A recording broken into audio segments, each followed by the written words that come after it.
Love is a biological con job, and you were its perfect mark. You were fed a script, a beautiful lie whispered across generations, and you performed your role with flawless devotion. You believed in the shared glances, the inside jokes, the promises of a future built together. You saw a soulmate. Nature saw a delivery vehicle for the next generation. And when your utility expired, the program was terminated. She didn't leave you. She dismantled you piece by piece with a cold efficiency that you mistook for confusion. It wasn't confusion. It was calculation. A biological audit had been run, and your stock had plummeted. You were no longer the best investment for her genetic future. Think back to that final conversation, the sterile environment of the car, the coffee shop, or the living room that suddenly felt like a stranger's house. Remember the look in her eyes? It wasn't hatred. It wasn't even sadness. It was the chilling emptiness of indifference. The look of a person gazing at an object that is no longer useful.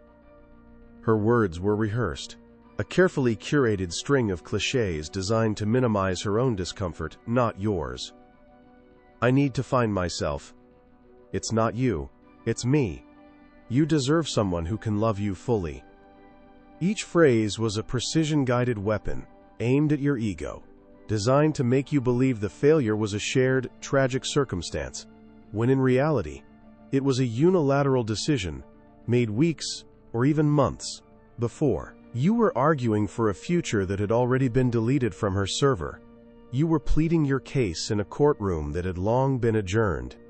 She wasn't breaking up with you. She was simply informing you of a transaction that had already been completed. You had been sold off for parts. This is the moment most men break. They fall into a predictable loop of despair, trying to decipher the source code of her decision, believing if they can just find the right sequence of words, the right grand gesture, they can reboot the system.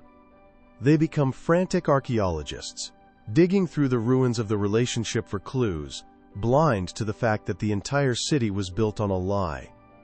The brutal truth, the one that a German philosopher named Arthur Schopenhauer laid bare nearly 2 centuries ago, is that you were never in control.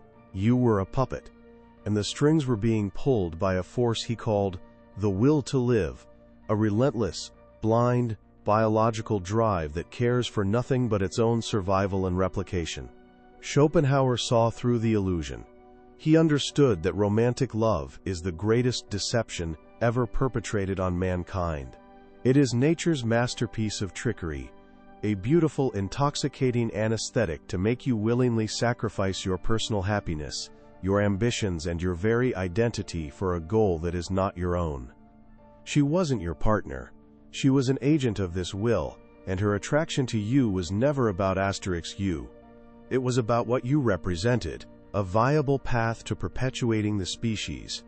The moment a more viable path appeared, or the moment you displayed weakness that jeopardized that path, her biological programming rerouted her desires with the ruthless logic of a predator abandoning a wounded kill.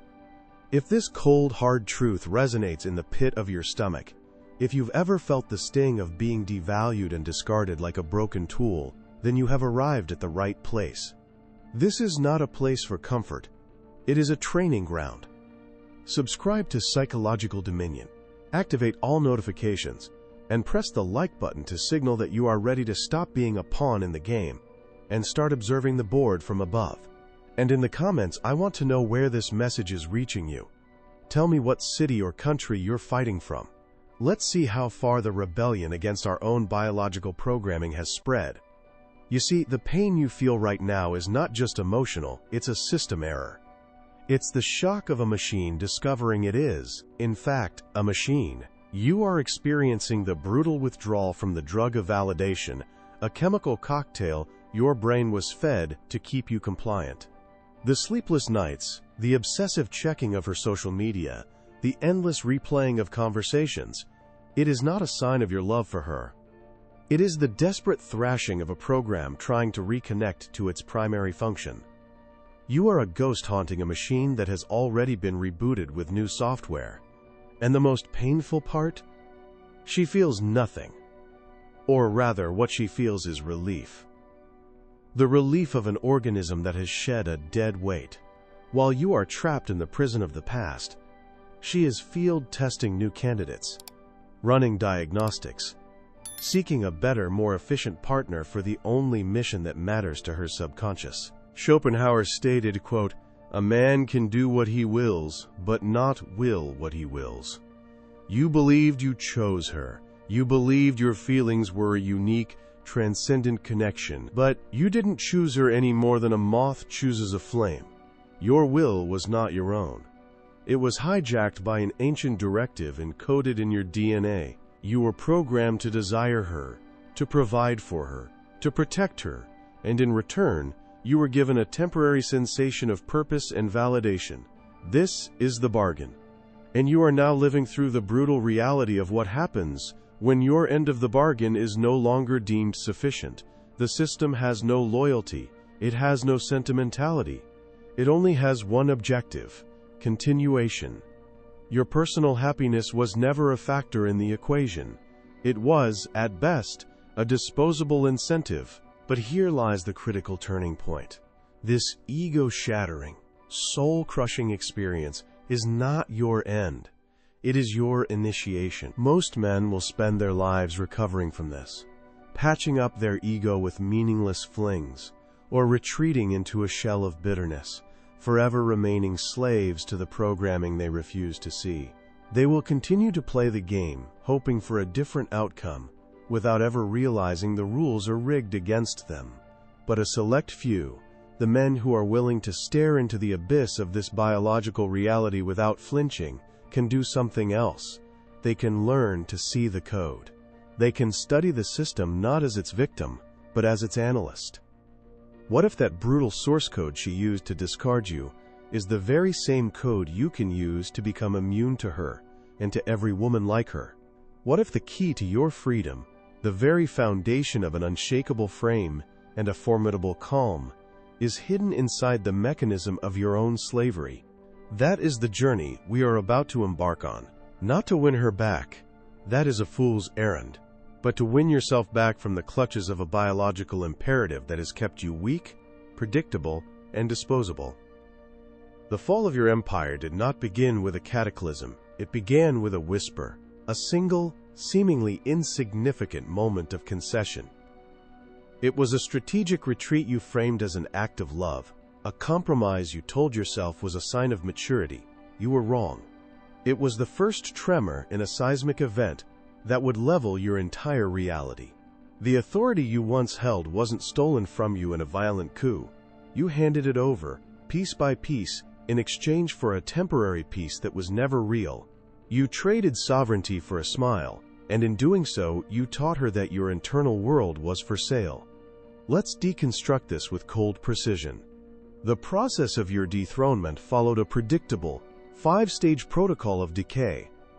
This is the anatomy of a surrender, and you must study it like a general studies a lost battle, not to mourn, but to ensure it never happens again. The first stage was emotional concession. It began with a test, as it always does. The tests are constant, subtle probes designed to gauge the integrity of your frame, the strength of your psychic borders. Perhaps she said, "You spend too much time with your friends," or "I don't like it when you work on your projects so late," or "Do you really need to go to the gym today?" These were not mere statements of preference. They were bids for control. They were questions about the hierarchy of your universe. The unspoken query was, what is more important, your mission, your identity, and your internal world, or my emotional comfort? Your fatal error was to believe this was a negotiation about love. It was a negotiation about power. When you replied, "Okay, I'll cancel on them," or "You're right, I'll stop working for tonight," you didn't just give up an evening. You gave up a fortress. You sent a clear signal. Her feelings have veto power over your actions. Her comfort dictates the boundaries of your life. You taught her that by applying a small amount of emotional pressure, she could reroute your entire existence. She tested. You yielded. She won. Schopenhauer would see this not as a personal failure, but as a predictable outcome of the will to live's programming. The female imperative, driven by the will, seeks stability and security. By demonstrating that your personal mission is secondary to her emotional state, you presented yourself as a more manageable, more controllable, and thus, a more reliable resource for her biological agenda. You weren't being a good boyfriend, you were being a domesticated asset. This first concession triggered the second stage, the loss of control. Once a border has been breached, it is no longer a border. Your life, once a sovereign nation with you as its sole ruler, became an occupied territory. The concessions escalated. Your hobbies were slowly eroded. Your friendships were subtly pruned. Your personal standards were negotiated downward. You started making decisions not based on your own logic or ambition, but on a preemptive calculation of her potential reaction. You stopped being the protagonist of your own life and became a supporting character in hers. You'd think about making a career change, and your first thought wasn't, "Is this right for my mission?" but rather, "How will she feel about this?" The control panel of your life was no longer in your cockpit. You had outsourced it to your passenger, and she was now steering you directly into a storm of your own making, because her destination was never the same as yours. Her destination is security at any cost, and your personal ambition is often the price. This leads directly to the third, and perhaps most pathetic stage, the search for validation. Having abdicated your own internal authority, you were now a king without a throne, desperate for a mandate from an external power. You began to need her approval for everything. You would dress not for yourself, but for her compliment. You would tell a story not for its own merit, but for her laugh. Her validation became the drug, the fuel you needed to feel worthy. This is the point where you started asking questions like, "Do you love me?" Not as a statement, but as a genuine, needy plea for reassurance. You looked to her to tell you who you were, because you had forgotten. You had sacrificed your own self-respect on the altar of her approval, and now you were starving. Schopenhauer's philosophy is brutal on this point. He saw that the individual's quest for happiness is a cosmic joke in the face of the will to live's relentless drive for propagation. When you seek validation from a woman, you are behaving like a lab rat seeking a pellet from the scientist who controls its cage. You are fundamentally misunderstanding the power dynamic.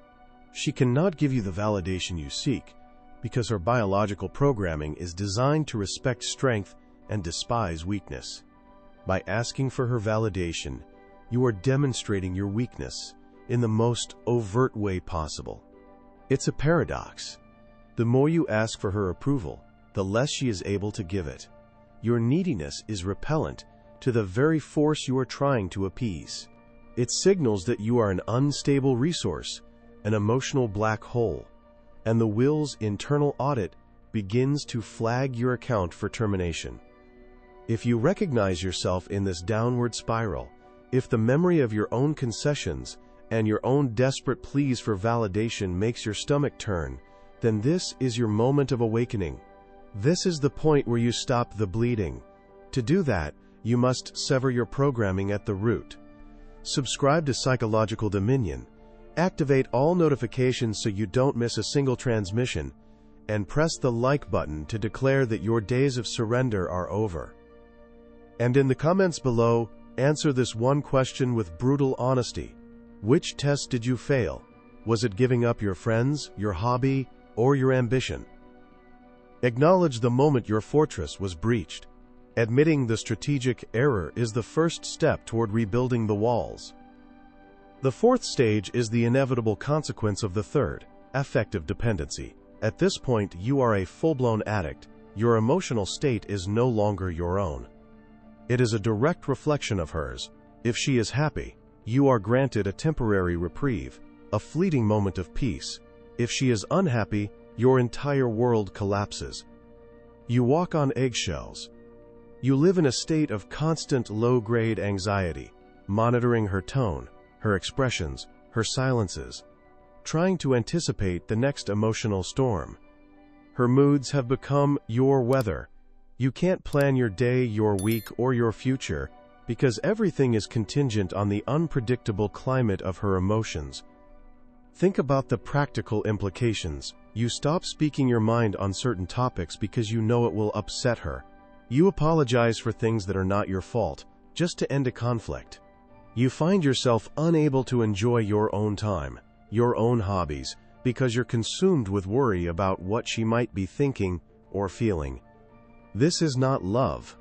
This is a hostage situation, and you are both the hostage and the one who handed over the gun. No one is coming to save you. You built this prison yourself, one concession at a time. The will to live has achieved its ideal state of control. You are now a perfectly optimized utility, a machine whose sole function is to maintain the emotional and physical security of its operator. Your own happiness is not only irrelevant, it is a liability to the system. A happy, self-sufficient man is an unpredictable man. A dependent, anxious man is a reliable servant. This brings us to the final, fatal stage, breaking the silence. The end is near. You can feel the distance growing. The affection is withdrawn. The communication is sparse. She becomes an expert in weaponized silence. This is the final and most brutal test. She withdraws all warmth, all connection, and waits to see what you will do.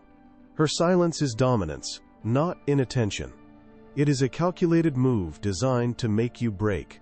And you do. You cannot bear the void. The absence of her validation is like the absence of oxygen. You become frantic. You initiate the talk. You send long, pleading text messages. You demand to know what's wrong.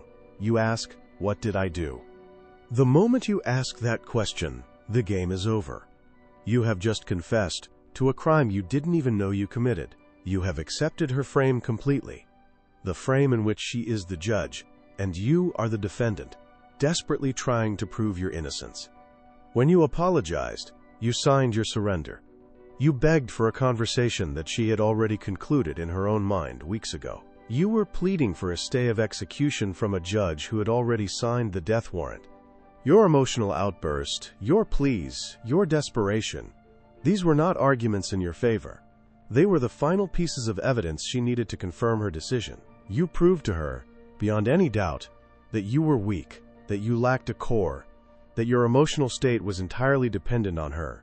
You failed the final test in the most spectacular way imaginable. You confirmed that you were a bad investment for her genetic future. And the system, with the cold, impersonal logic of a market correction, liquidated its position in you. Many of you listening will have objections. A voice in your head, the ghost of your old programming, will say, "But relationships are about compromise. It's not weak to care about her feelings." Let's dismantle that faulty logic right now. There is a vast difference between compromise and abdication. Compromise is a negotiation between two strong, sovereign nations who meet at a mutually agreed-upon border. Abdication is letting another nation annex your capital because you are afraid of conflict. You didn't compromise on where to have dinner. You abdicated the sovereignty of your own mind, your own time, and your own mission. Another objection: isn't it cold and psychopathic to be so detached? The answer is no. You are mistaking self-possession for malice. The system you are fighting, the biological imperative Schopenhauer called the will, is the truly cold, impersonal force. It has no regard for your happiness. It operates with the ruthless efficiency of a virus. Your detachment, your formidable calm, is not an act of aggression. It is an act of quarantine. It is the only rational response to an irrational force. It is the strategic decision to observe the game from a distance rather than be a pawn torn apart on the board. The fall is not visible. It doesn't happen in a loud argument. It happens in the silence of your own hesitation. It happens when you are about to state a boundary but swallow your words. It happens in the yes you say when your entire being is screaming no. It happens in the moment you choose her temporary comfort over your permanent self-respect. She tested you. And you failed. But this failure is not a life sentence. It is a diagnosis. You have identified the disease. You have mapped out exactly how the infection spread. Now, you can begin to administer the cure. The cure is not about learning tricks or lines to win her back. That is the thinking of a slave, who only wants a more comfortable set of chains. The cure is about forging an unshakable frame, an internal foundation so solid that no emotional storm can ever move you again. It's about understanding that your value is not derived from her validation, but from your unwavering dedication to your own mission. You must become the detached observer of the system, not its frantic participant. You must see the code, the raw, brutal source code of attraction and repulsion, and use that knowledge not to manipulate others, but to liberate yourself from the programming that has kept you weak, predictable, and utterly disposable. The path forward is not through pleading, but through power. Not through chasing, but through building. You must become a man whose reality is so compelling, whose mission is so absolute, that her presence in your life is a compliment, not a necessity. That is the beginning of true dominion. There is no going back for the weak. There is only the construction of the new. The man you were, the one who pleaded and rationalized and surrendered his sovereignty for a temporary peace, is dead. You must mourn him for a moment, and then you must bury him without a headstone. Your reconstruction does not begin with healing. Healing is a passive word for victims. Your reconstruction begins with a series of tactical commands you will execute with the cold, impersonal discipline of a soldier assembling his weapon in the dark. This is not an emotional journey. It is a strategic overhaul of your entire operating system. The first command, cut the excess. The second, install silence. The third, control the reaction. Your mind is currently a battlefield littered with the debris of a lost war. Memories, future projections, phantom conversations, all of it is noise. All of it is excess. You must perform a strategic triage. Anything that does not serve the mission of your reconstruction is a liability and must be ruthlessly purged. Her social media profiles are an enemy intelligence feed. You must cut them off. Old photographs are monuments to your defeat. You must archive them in a digital dungeon you will never again visit. Mutual friends who act as her unwitting spies must be firewalled. This is not about erasing the past. It is about denying it any power over your present. You are clearing the kill zone. You are creating a sterile environment where the new man can be engineered without contamination from the old programming. The weak man believes this is cruel. The strategic man understands this is necessary. You cannot build a fortress on a foundation of sentimental garbage. The second command is the most powerful weapon in your new arsenal. Install silence. This is not the passive, wounded silence of a man who is hurting. This is an active, offensive silence. A silence that is a declaration of power. It begins with the complete and total cessation of all contact. You will disappear from her reality, without warning, without a grand final speech, without a bitter text message. You will become a ghost, a deleted file, a system error in her social matrix. She has been conditioned to believe that you are a constant, a predictable variable, who will always react, always be available for an ego boost or a moment of manufactured drama. By vanishing, you shatter that reality. You create a vacuum where your energy used to be, and the laws of physics and psychology dictate that this vacuum will pull at her consciousness. She will wonder. She will probe. And this is where the true test begins. When her inevitable text message arrives, a casual, "Hey, how are you?" or a manipulative, "I was just thinking about that time your old programming will scream at you to respond. It will see this as an opportunity, a sign that she misses you, a chance to win her back. This is a lie. Her message is not an olive branch. It is a sonar ping. She is checking to see if you are still on her hook, if her power over your emotional state is still intact. Your response is her data. Any response, angry, sad, even a cold and logical one, is a confirmation that she still owns real estate in your mind. Silence is the only answer that provides no data. Silence is a black hole that absorbs her probe and gives back nothing. It is the ultimate statement of indifference. It communicates, more powerfully than any words ever could, that your world no longer includes her. It is not a tactic to get her back. It is the final act of taking yourself back. Do not reconquer. Replace with a sharper silence. This leads to the third command: control the reaction. There will be moments where interaction is unavoidable. A chance encounter in public, a logistical necessity regarding shared property. In these moments, you are not you. You are an actor playing the role of a man who is polite, distant, and utterly bored. Your interactions must be minimal and unpredictable. If she tries to engage you in an emotional conversation, you do not have one. You respond with brief, factual, logistical answers. Your voice is calm. Your body language is relaxed and open, but your eyes are empty of recognition. You are a gray rock. You offer her nothing to latch onto, no emotional texture, no conflict, no nostalgia. You are a stranger she used to know. This performance is not for her, it is for you.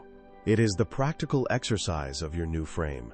Every time you successfully navigate one of these encounters without an emotional reaction, you are reinforcing the new neural pathways.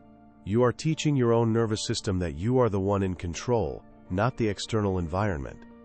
But these defensive maneuvers are worthless if they are not the cover for a massive, relentless offensive. While she is experiencing your silence and your absence, you are not waiting. You are building. You are waging a total war on your own mediocrity, focused on 4 key fronts: the physical, the financial, the social, and the symbolic. The physical front is the gym. It is your forge. You are not building a revenge body. You are building a vessel of discipline. Every rep, every drop of sweat, is a micro-act of rebellion against the weakness that led to your downfall. You are reforging your physical presence into one that commands respect before you even speak. The financial front is your career, your enterprise, your mission. Your focus on your work must become absolute. Money is not just currency, it is power, it is freedom. It is the tangible proof that you are a man of value in the world, independent of any woman's validation. Your financial ascent is your declaration of independence. The social front is the reconstruction of your tribe. You will reconnect with strong male friends. You will build new alliances. Your social life will become a vibrant ecosystem that has no room for her. This demonstrates to yourself and to the world that your happiness and status are not dependent on a single person. You are the center of your own universe, not a satellite orbiting hers.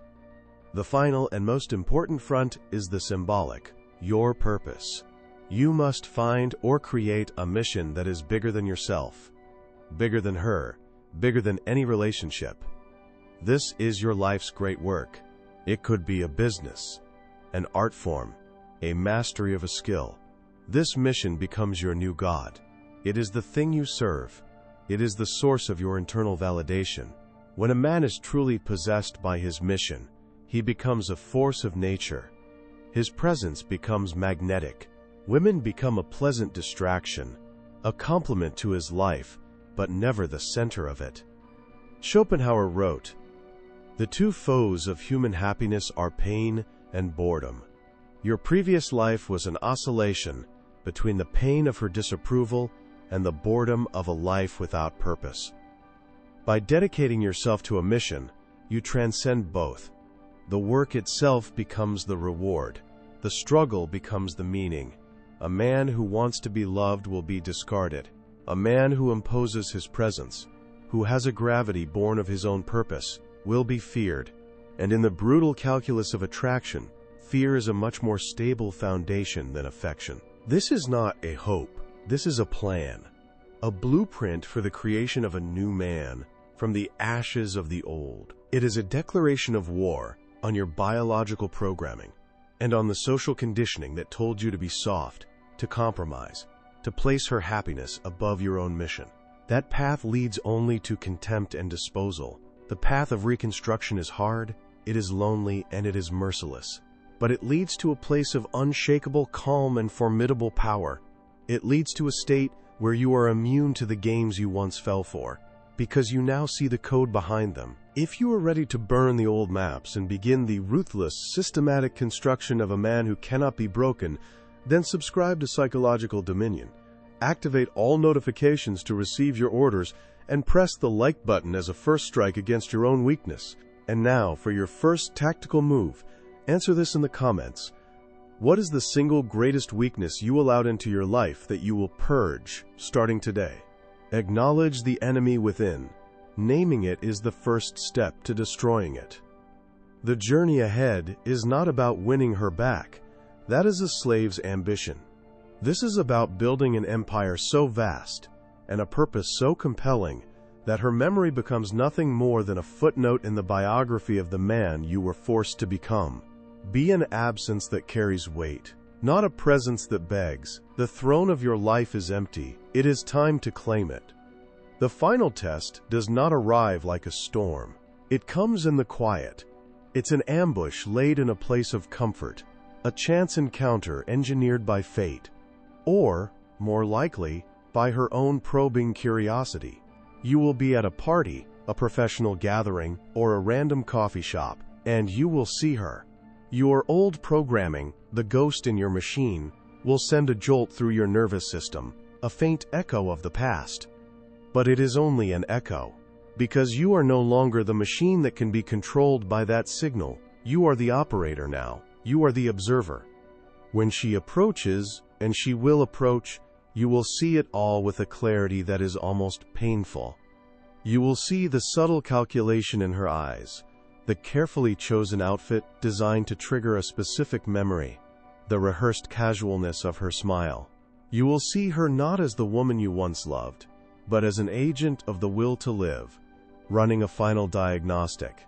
She is here to test her power, to see if the old codes still grant her access to your emotional core. She will say your name, and her voice will be a key scraping against a lock you have already changed. "You look good," she might say. It is not a compliment. It is a question. The unspoken part is, "For me? Are you doing this for me?" The old you would have preened would have seen this as a sign of victory. The new you simply offers a polite, indifferent nod. Thank you, you as well. Your voice is calm, level, and devoid of history. It is the voice you would use with a stranger. You offer no follow-up questions. You create no openings. You are a smooth, impenetrable wall. She will then deploy her next weapon. Nostalgia. I was just thinking the other day about that trip we took. She is baiting a hook, trying to pull you back into the shared reality you once inhabited. To engage with that memory is to admit it still has power. You do not take the bait. You do not deny the memory, for that would be an emotional reaction in itself. You simply let it fall to the floor, inert. I hope it's a pleasant memory for you, you say, your tone suggesting it is an artifact from a museum you have no interest in visiting. This is where the shift happens. You will see the flicker of confusion in her eyes. It is the look of a programmer whose commands are returning an error message. She expected anger, sadness, longing, or even a forced brittle happiness. She did not expect this, a calm, profound, and absolute indifference. She has no protocol for this. Your lack of reaction is not a tactic. It is the truth of your new operating system. You are not ignoring her to punish her. You are interacting with her as you would any other acquaintance because, in the architecture of your new reality, that is all she is. Her emotional state is no longer your concern. Her validation is no longer your currency. You have built your own economy, and she has nothing of value to trade. She may make one final, desperate attempt.